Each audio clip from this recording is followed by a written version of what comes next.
Salut, j'espère que tu vas bien. Aujourd'hui, j'aimerais te parler de reconnexion à soi. Là, ces derniers mois, tout s'enchaîne pour moi au niveau professionnel. Ça fait environ un an que j'ai pris la décision d'être formée au coaching. C'est vraiment une des meilleures décisions que j'ai prises dans ma vie. Et je voulais te partager que c'est challengeant. Il n'y a pas que les coachés qui ont des challenges, le coach aussi, il passe par ces phases. Et ça passe aussi par aller chercher qu'est-ce qu'on vit actuellement. J'ai passé un week-end très très intense au niveau des émotions.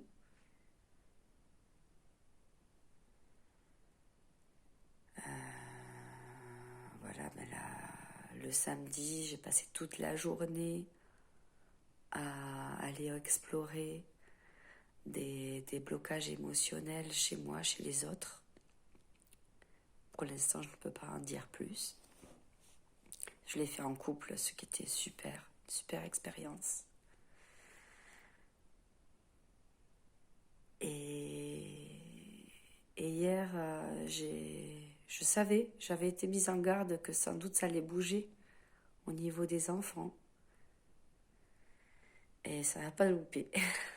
Donc hier, Adrien a fait une crise. Donc Adrien, 13 ans, au moment où il fallait se mettre à faire les devoirs. Donc le contexte, c'est que Adrien, il a de la dyslexie, il a de la dysorthographie. C'est mis en lumière depuis qu'il est en CM1. Il a été accompagné par une orthophoniste, tout ça. Et depuis le CP, c'est compliqué les devoirs. C'était mieux la maternelle. Et on va dire que la mise au devoir, ça dure 45 minutes. Rien que pour qu'il veuille bien s'asseoir, prendre son cartable, prendre ses affaires, son agenda et être dispo et concentré. Même si le TDAH n'est pas encore diagnostiqué, en tout cas les troubles, les troubles du comportement à ce niveau-là, on les expérimente tous les jours. Et en fait, déjà, je savais hier que ça allait être compliqué. Parce que il avait passé un anniversaire avec ses copains, super. Donc voilà, super heureuse qu'il puisse passer cet anniversaire-là.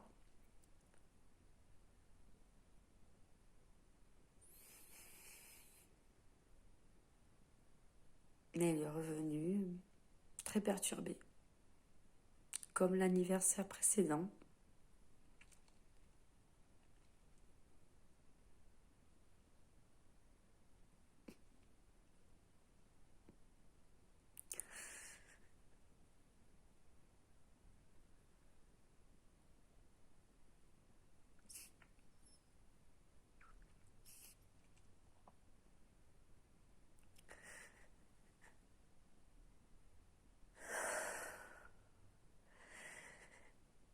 Je laisse couler mes larmes parce que je sais que ça nettoie, que c'est nécessaire. Là.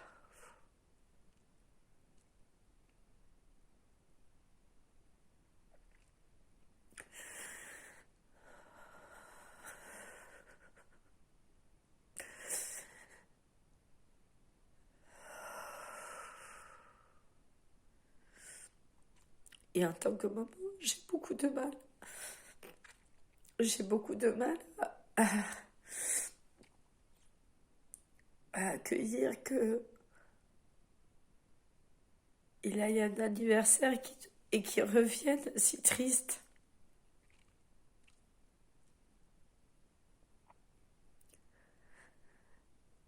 Donc le soir, il m'a dit qu'il voulait parler, mais c'était moi qui n'étais pas dispo. Et quand je suis allée le voir avant qu'il aille se coucher, ben, c'était lui qui était plus dispo. Et le lendemain, pourtant je le sais, hein, que c'est important de connecter avant de pouvoir faire passer des messages. Ben moi, je suis allée droit vers mon objectif de faut qu'il fasse ses devoirs. Même si je reste plus à côté de lui parce que c'est vraiment des crises, on n'en plus finir.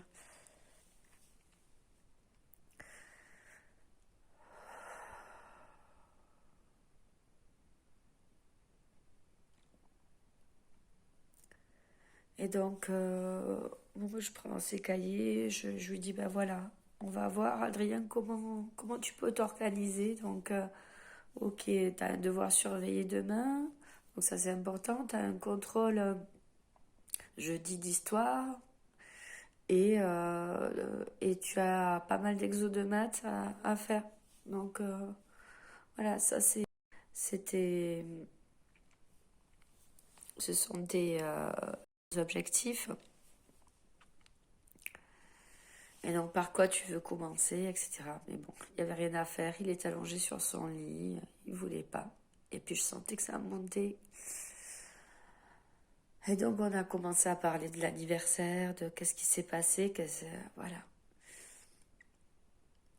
Et c'est voilà, juste des choses de la vie, des choses qui fait qu'on grandit.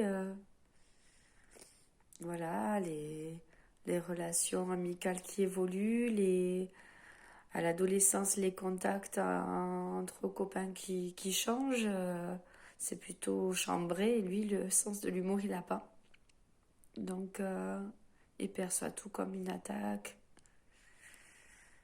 Et ça le touche vraiment. Il ne comprend pas cette manière d'être en relation. Ça l'atteint vraiment au cœur.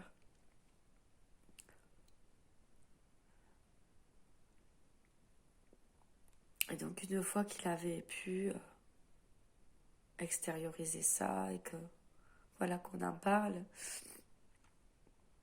ça allait un peu mieux, mais il s'est toujours pas levé de son lit. Et je commençais à regarder ce qu'il faisait en maths, qu'il avait fait. Il avait commencé un exercice quelques temps en études avant.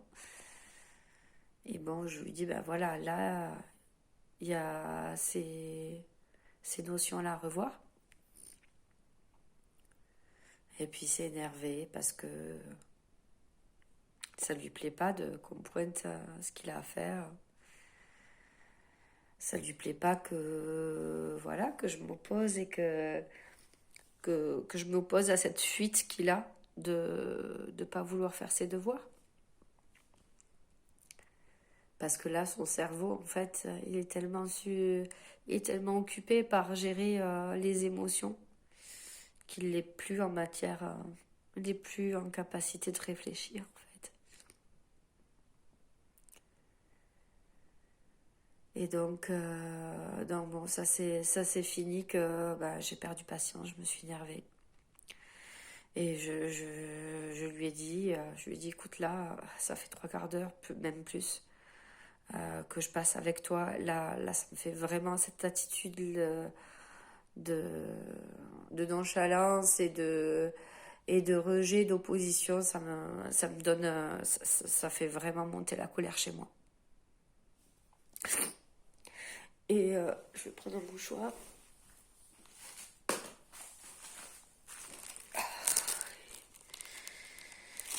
Et donc là, ben, j'ai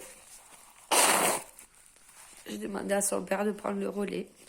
Parce que pour moi, c'est juste insupportable. Voilà. Et quand c'est son père qui est monté, ben, ça a été l'agression. Le jet d'objets. Bon, déjà, moi, il m'avait jeté quelques objets. Pas à la figure, mais il m'en avait jeté, oui.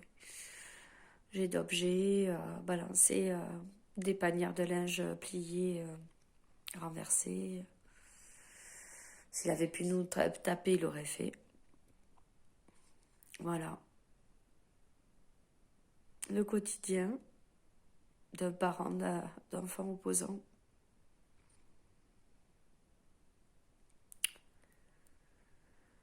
Et heureusement, j'avais une après-midi prévue pour moi, de reconnexion en moi. Moi, je suis partie.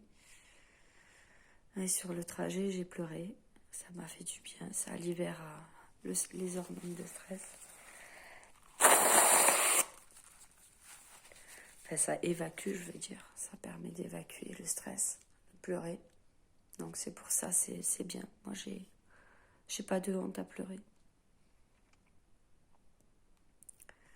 Et là, ce matin, j'ai 1000 choses à faire pour mon activité, mais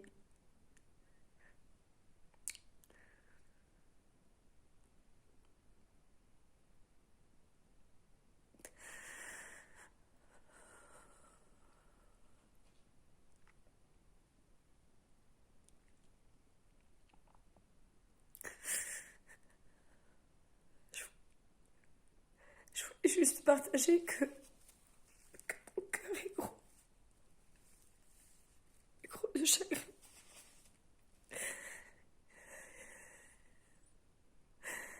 Et que quand c'est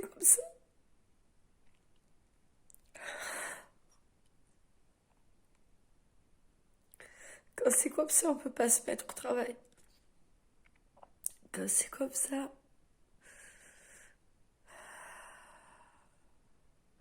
soit on prend soin de soi,